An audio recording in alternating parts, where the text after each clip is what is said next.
Hi, it's Nick from Nick's Nutrition and welcome back. This video is part 2 of my Q&A that I filmed a couple of weeks ago.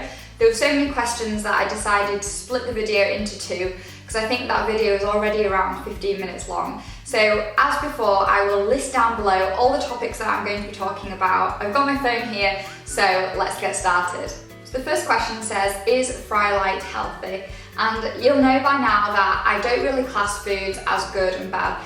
Every food is going to be good for you in one way or another, whether it be good for your soul or for your body. When it comes to oil, so I personally use either cold pressed rapeseed oil or virgin olive oil, and I do have the bottle, but also I've got the spritz as well, so it's like a diffuser, and it's great for oiling things like a frying pan or roasted vegetables. You can buy pre-packaged Frylight, and before I had my diffuser, I did used to buy them. The ingredients list, yes, it's got more ingredients than just the oil. It's got things like water and emulsifiers. None of these ingredients are going to necessarily harm your health. However, if you are concerned, then just stick with the regular oil. It's all about moderation and portion control. So don't go for loads and loads of processed foods or foods with lots of different ingredients. Go for loads of whole foods instead. And then the 80-20 rule, if you're living your life 80% healthy, then those 20% with the extra ingredients, things like sugar, doesn't really matter. So the second question was asking about diet and underactive thyroid and also coffee.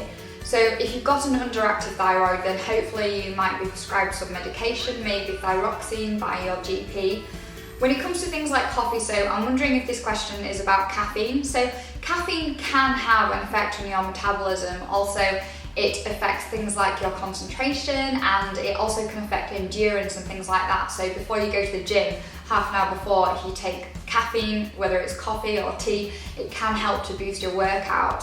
To be honest, a healthy balanced diet is recommended for anybody with or without an underactive thyroid.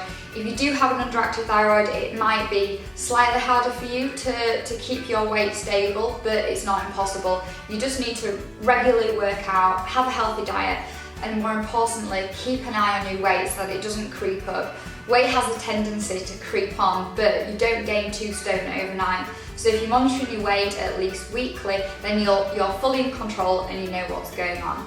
So the next question says, I'm an emotional eater, how can I snack yet not gain weight? So I think the majority of people will admit to some point in their lives emotional eating, and I think that this stems back to when we're babies. When babies cry, they're given milk, so they immediately start to associate food with feelings of warmth and comfort. Food is there for celebration, it's there for enjoyment, but when food starts to become like an emotional crutch or it's starting to lead to weight gain, then that's when you might need to do something about it. The first step is to recognise when you're emotional eating and then come up with some solutions or basically some other activities that you can do instead. So work out when you're emotional eating, work out what foods that you're emotional eating on, and take these out of your environment, because if they're not there, then you won't eat them. And then thirdly, direct your energy to something else, whether it be phoning a friend or sorting out your clothes drawer or doing some craft, something that you find enjoyable. As soon as you feel down, switch your mind to another task. And although this will take conscious effort at first, pretty much it will become habit. So then as soon as you feel low, you'll pick up the phone and speak to a friend instead of turning to the biscuit tin. So the next question says, I know that Greek yogurt is a slow release protein. Will it affect it if I add coconut milk to it? And to be honest, I would probably ask yourself, does it really matter? What we know is that for muscle gain, what matters is the amount of protein that you take in over the whole day. Yes, slow release protein and slow release carbs can keep us fuller for longer, but if you're only adding a small amount of coconut milk, whether it be from a carton or from a tin, I'd really ask yourself, like, does it really matter? I know that there was once a study done and it actually showed that it didn't matter if you had protein within half an hour after a workout. However, the authors said, well, I'm still going to carry on doing it just in case it makes a difference. So to be honest, the answer to that question is probably pretty hard to find out, but I would ask yourself, does it really matter? If it matters to you, then just stick with your Greek yogurt, and if it doesn't matter, carry on adding some milk to it. So the next question says, how can I deal with gut issues or IBS symptoms whilst consuming protein shakes, eggs, milk, wheat, etc. to build size and tone up? So I would say check out my IBS video and I will link it down below. There's lots of tips in there that might help to manage your symptoms, but remember that one of the underlying causes of IBS is stress. So focus on yourself, take time to have me time. You can always do a food and symptom diary, and if there's a certain food that's causing you discomfort, have a go at cutting it out for a few days. You can always ask your GP for a referral to a registered dietitian as well. So the next question says, any tips on healthy eating when travelling? My job takes me all over the country and staying in hotels, so can't make own food. So I filmed a video with the lovely Lottie Murphy on basically healthy travel snacks, so for on the go, so I will link that down below. But to be honest, I would take advantage of somebody else cooking for you. You can always ring up and ask to speak to the waitress or the chef for more information about the meals, and you can always ask for certain foods to be cooked in a different way, for example some green grilled fish, some vegetables, some sweet potato or new potato. So the customer is always in charge of what they want. Or if you're allowed to eat outside the hotel, then have a search on the internet on Google or ask your friends on Facebook what kind of healthy restaurants are there in the area. The main thing is that when you're travelling, you don't miss things like your regular meals so that you don't get too hungry, and keep hydrated with plenty of fluid. So the next question says, what's the effects on sugar on the human body? So sugar isn't evil like everyone likes to make out. It's got a medium glycemic index, which means that it releases its energy pretty gradual actually. So 100 is pure glucose, 0 is at the bottom, so sugar is in the middle. Sugar does rot your teeth, but it does taste good, but it's only going to cause weight gain if eaten to excess. So a little bit of sugar is not bad for you, it's just when we eat it all throughout the day, so things like fizzy drinks, we're not burning off the energy, so that's when the extra calories from sugar is going to be stored as fat. Sugar isn't needed in our body, so that it doesn't provide us with any nutrients, but it does taste good. So a small amount is absolutely fine. It's just when we start consuming it regularly, then it might A, rot your teeth, and B, cause weight gain.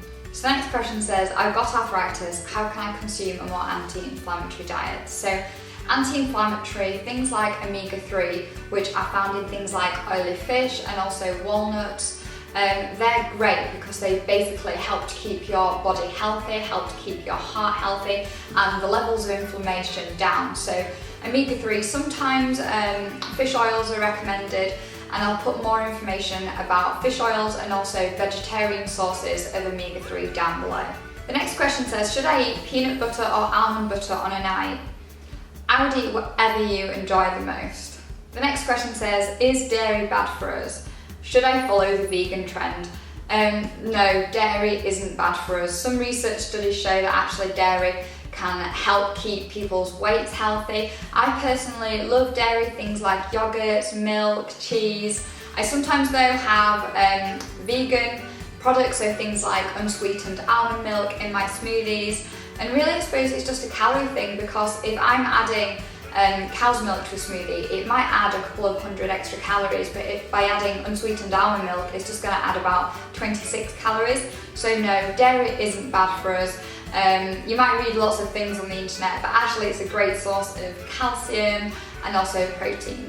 The next question says, what do I think about diets such as Slimming World and Weight Watchers? So I think the fact that they provide weekly support is fantastic, and actually whatever diet works for you is a diet that works. The only problem though with diets per se is that if you go on it, then there's this whole thing about, well, when are you going to come off it, or when does it stop?